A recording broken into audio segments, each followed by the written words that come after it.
Good morning dear students. Today I am going to discuss with you topic capital structure.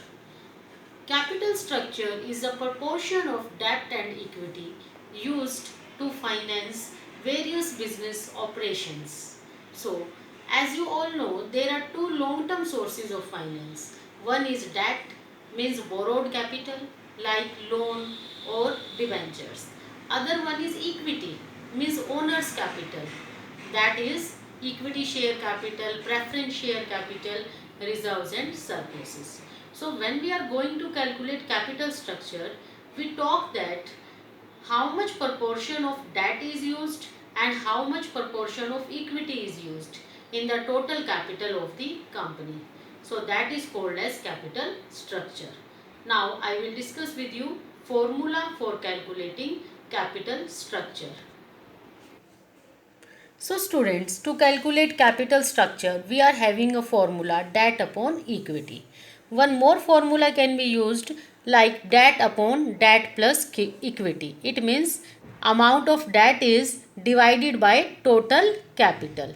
In this way also we can calculate capital structure. Yes, proportion of debt in total capital is called as financial leverage. Suppose I am taking this formula and I am talking about debt. Amount of debt used in total capital is called as financial leverage. If any amount of debt in total capital is increasing, we can say financial leverage is increasing. We can increase the amount of debt in the total capital because debt is the cheapest source of finance. But if we will use more debt, then our risk will also increase because debt with the cheapest source, it is most risky source of finance also. But students, if a business organization is using debt more than the equity, or you can say if a business organization is using debt with the equity, that business organization shareholders are able to get more dividend as compared to that organization which is using only equity as a source of finance. In more simple words, I want to tell you because these are the new terms for you people. Equity means I told you share capital, and that means I told you loan or debenture. I am saying that if a business organization is using only share capital in its business, shareholders of that company gets less dividend as compared to that business organization which is using both debt and equity. Now I will prove it with the help of EBIT and EPS analysis. EBIT means earning before interest and tax. EPS means earning per share. This is very important topic, a little bit critical, but if you will focus, you can understand. I am taking an example. Focus on it. Company X has total capital employed of rupees 30 lakh. It means this company X has invested capital of 30 lakh. Tax rate is 30%. EBIT means earning before payment of interest and tax is rupees 4 lakh. Price per share is rupees 10. So there are three situations taken regarding this X company. In the first situation, in all the situation, company is having total capital of 30 lakh. But in the situation 1, there is no debt, means no loan is taken, no debentures are issued. Total capital of 30 lakh includes only share capital, no debt, only equity. In situation 2, in this 30 lakh capital, they are having debt of 10 lakh. They have taken a loan of 10 lakh rupees and remaining 20 lakh is share capital. In situation 3, this company has taken loan of 20 lakh. Out of total 30 lakh capital, they have taken loan of 20 lakh and 10 lakh is their share capital. This is about the three situation. In the first situation, I told you this company has not issued any debt. They have not taken any loan. In situation second, they have taken loan of 10 lakh. In situation third, they have taken loan of 20 lakh. Now, I am starting this analysis, EBIT EPS analysis. So, this is a pro forma. First column will be of particulars. Second column situation 1. Third column is situation 2 and fourth column is situation third. So whenever you are going to do this analysis, first of all from the total question you should pick EBIT first of all. So from this question take EBIT. Here it is given EBIT is rupees 4 lakh. So first of all we will write down 4 lakh in situation 1, in situation 2, in situation 3. 4 lakh, 4 lakh, 4 lakh. Now, first of all, we have to deduct interest from the EBIT.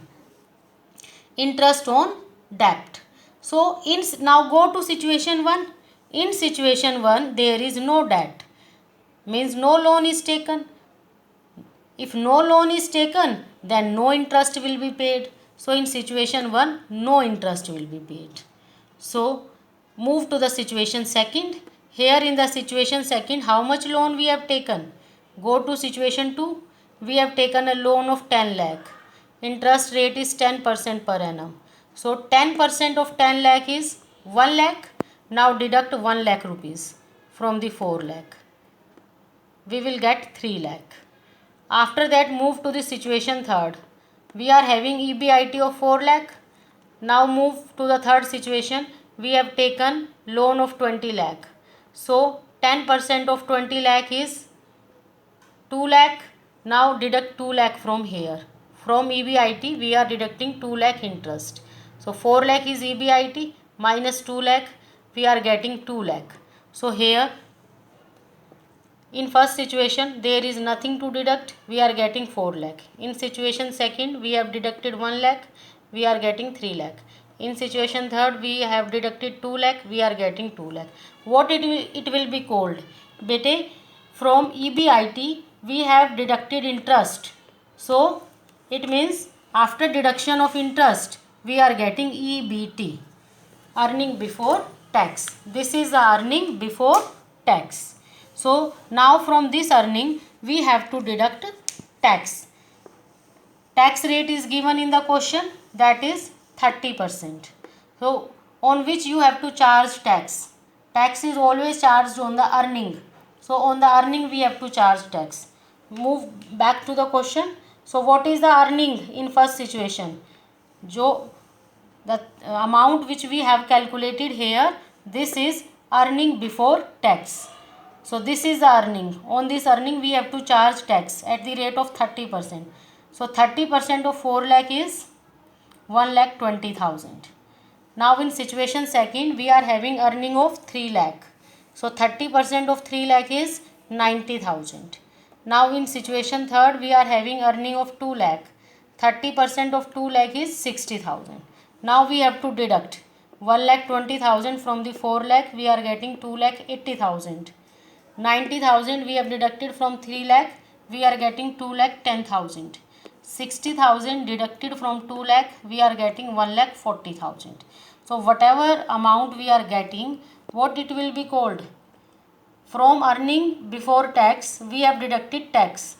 Now we will get earning after tax. So this is called as our earning after tax. Now students, you have to calculate number of shares in all the three situations. In first situation, I told you company has not taken any loan. They are having total capital which includes equity shares only. So their total capital in all the situation is 30 lakh. In first situation there is no loan, so total capital is 30 lakh and price of one share is 10 rupees. Divide 30 lakh share capital by 10. So we are getting number of shares 3 lakh. In second situation, from 30 lakh capital, 10 lakh was loan. So remaining capital is the share capital. Remaining is 20 lakh divided by price of share. Price of share is 10. So we are getting shares of 2 lakh rupees. Sorry, we are getting number of shares 2 lakh. In third situation, from the total capital of 30 lakh, 20 lakh was the loan. So remaining capital is the share capital, that is 10 lakh. Divide it by 10. After dividing, we are getting number of shares 1 lakh. So now we are having number of shares in situation 1 3 lakh, in situation 2 2 lakh, in situation third 1 lakh. So now students, we have to calculate EPS, earning per share. Formula is earning after tax upon number of shares. So in first situation, take what is earning after tax. Earning after tax is 2,80,000 and number of shares we have calculated 3 lakh. So divide 2,80,000 by 3 lakh. We are getting earning per share 0.93. It means on every share, every shareholder is getting dividend of rupees 0.93.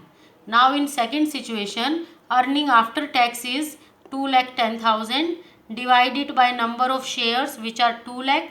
So we are getting rupees 1.05. In situation third, earning after tax is 1,40,000 and number of shares are 1 lakh. So divide 1,40,000 by 1 lakh, we are getting 1.40. So students, what we have observed here, in situation 1, when a company is not using debt, only using equity share capital, their shareholders are getting less dividend, 0.93 only. In situation 2, when company is using 10 lakh rupees loan, their shareholders are getting earning of 1.05 per share. And in situation third, when amount of loan has increased to 20 lakh, their shareholders are getting maximum dividend, that is rupees 1.40. So what you come to know, a company which is using more and more debt, the shareholders are able to get more and more dividend. In situation when they have not used any loan, they are getting less dividend. So why this is happening? Why this happens? As debt is used with the equity, then dividend per share increases. And one question arises in your mind, why this happens with the use of debt? Why shareholders gets more dividend? And second question comes in our mind is that in every situation when more and more debt will be used, then income of equity shareholders will keep on rising. It will happen in every situation. So two questions comes in our mind. But for explaining you that thing, I have to calculate return on investment also. But if I will calculate that thing also, then you will confused. I will be able to explain you return on investment concept when this topic of EBIT or EPS analysis will be clear to you. So today you have to revise this topic thoroughly. Then tomorrow I will explain you return on investment concept. Once again, in a very summarized form, I am telling what I have done. I have taken three situations, situation 1, 2 and 3. In first situation, first of all EBIT in all the situation. Then I deducted interest. After deducting interest, I got earning before tax. Then I deducted tax. After deducting tax, I got earning after tax. And I have calculated number of shares also. Then I divided earning after tax by number of shares. In this way, I got earning per share. So when a company is using debt with equity, we can say this company is working on trading on equity. This is the concept of trading on equity. I will explain you in detail in my next class. Thank you, students.